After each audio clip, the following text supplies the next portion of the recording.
I'm going to tell you a couple of things you may not know about our speaker. His resume and bio is in your program, and I hope you'll take the time to read it. Because for a man who looks as young as he does, he's done an awful lot. And there have been a lot of places, done a lot of things. One of his high school classmates came up to me yesterday because he knew I was going to introduce Stewart, and he said, I went to high school with Stewart. We played football together, and I know some stories. I said, this guy has special forces people on speed dial. Are you sure you want to go with that? But if you want to know some stories about Mary Persons High School and Stewart's experiences there, you can talk to Richard Bazemore. He'll be in the back, maybe, or he may already be on his way to the parking lot. Another thing that you may not know if you haven't met Stewart is that he is passionate, and you're going to hear this, he is passionate about the work that you and I do every day. And I think he's made a very, very definite commitment to help us develop the tools we need to lead, help us by telling stories, and help us change the conversation about our public schools. A year ago, I was sitting right down here, and Dick Yarborough, many of you remember this, got up and talked about what we needed was a shared vision for public education. Now, he didn't really know that I was going to get it right up after him and talk about the vision project, but he couldn't have teed it up any better. And as important as that meeting was, and Dick and I have had several conversations since that day, the one thing he did that really has changed the way we do business at the Vision Project, and it's improved the quality of my life, was he pointed to a man in the middle of the audience right back there, and he said, I want you to stand up. And he said, he's lightning 6. I want you to stand up. And Stewart Rodeheaver stood up. He was sitting about halfway back. And after it was over, I went up and introduced myself. And when we made plans to reconvene the steering committee for the Vision Project to really revitalize it, the first person I called to come speak to the steering committee was Stewart Rodeheaver. And he eagerly agreed to come. We've had a lot of conversations before that meeting and since that meeting. You will be inspired by his stories and his experiences. You will be inspired by his passion for what we do. And it might just change your life. So would you help me bring to the stage Brigadier General Stewart Rodeheaver.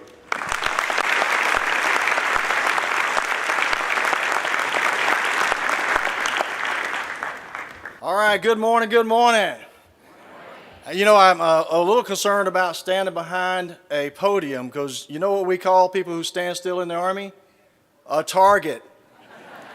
So I'm used to walking around talking, so if I happen to fade and move one way left or right, I promise I'll recenter and get back so you can hear me. But I want to say thanks for letting me come do this. I speak at a lot of different conferences, and I really, really enjoy coming here. I feel like I've been here long enough now that we're family, so that's the reason I said, well, I'm going to put on my uniform and talk to them about what we do, what I've done in the past, and how it relates to what you do, because I am a huge fan of educators. Been married to one for 42 and a half years, and just to tell you how much I think of you, today is her birthday, and I'm here with you. So, anyway, if you happen to see my wife, she's around here, there she is, it's her birthday, so tell her happy birthday when you get a chance. I also get a lot of questions. First is, I know we got some veterans in the office. In the audience. Would you please raise your hand just a second? Thank you very much for serving.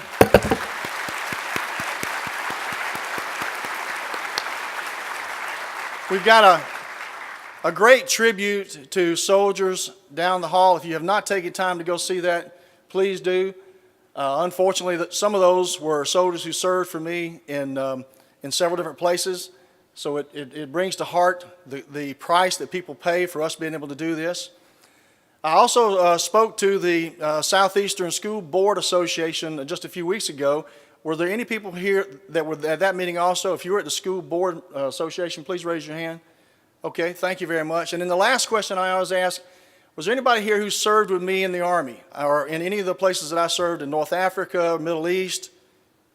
That's good, because nothing messes up a good war story like an eyewitness. So we want to make sure that if I start saying once upon a time, you know it's a war story coming up.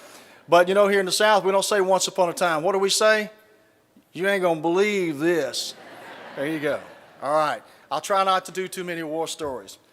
But I want to talk about how I got from where I was in the Army to where I am now. In 2004, 5, and 6, I commanded all of southern Iraq, half the city of Baghdad, all the way down to the Kuwaiti border. And I had a U.S. coalition. I had a lot of National Guard troops. One of the troops that I commanded was the Georgia National Guard. And then we had troops from a lot of other places. We had troops from Alabama National Guard. We had some Chicago National Guard, who we had a little bit of trouble understanding. We had people from the Louisiana National Guard who nobody understood. And then we also had a group from Puerto Rico who, after a while, we could understand them pretty good, because there wasn't that much difference between the way they talked and the way we talked. It was just a little faster. But we also had groups from other nations. And I tell the true story about how we got everybody on the same sheet at the same time. I called all my leaders together. I met them in Kuwait, and some of them I'd never seen before. I said, this is my plan. This is what I'm doing. This is where we're going. This is what we're going to do. And after that long briefing, I said, are there any questions?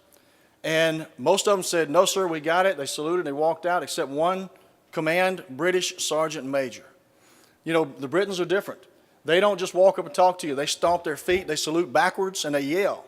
So he come up, he stomped his feet, he saluted backwards. He said, sir, I think we're going to have trouble working with you. And I said, why is that? He said, you talk funny. We can't understand you. I said, well, you mean my southern accent? He said, yes, sir. I said, well, Sergeant Major, I think you talk a little funny, too. He bristled up. He said, sir, I'll have you know we speak the Queen's English in my outfit. I said, which Queen? He said, Queen Elizabeth.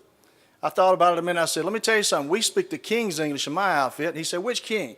I said, Elvis Presley. Uh-huh. True story. But we got them all on the same sheet. So that helped us get things started, helped us move things forward, and got us ready to go. But the soldiers I was getting in in Iraq in 2004, 5, and 6 were not as prepared to go to combat as I wanted them to be. Now remember, I was getting people that were 1 year removed from your classrooms. And some of them were not as prepared to go into combat as I wanted them to be. So I wrote a letter to the Joint Chiefs of Staff, and I said, I need you to train them better before you send them over here for me to put them in harm's way. And they said, you're a general, you fix this. So instead of bringing them to Iraq and putting them right into combat, I built a school in Kuwait. We had everybody come into Kuwait first. We put them in 3 weeks of training there. Once we got them to the point where we thought they could survive and do what they're supposed to do, then we brought them into Iraq. And the loss rate of soldiers dropped dramatically when we started doing that.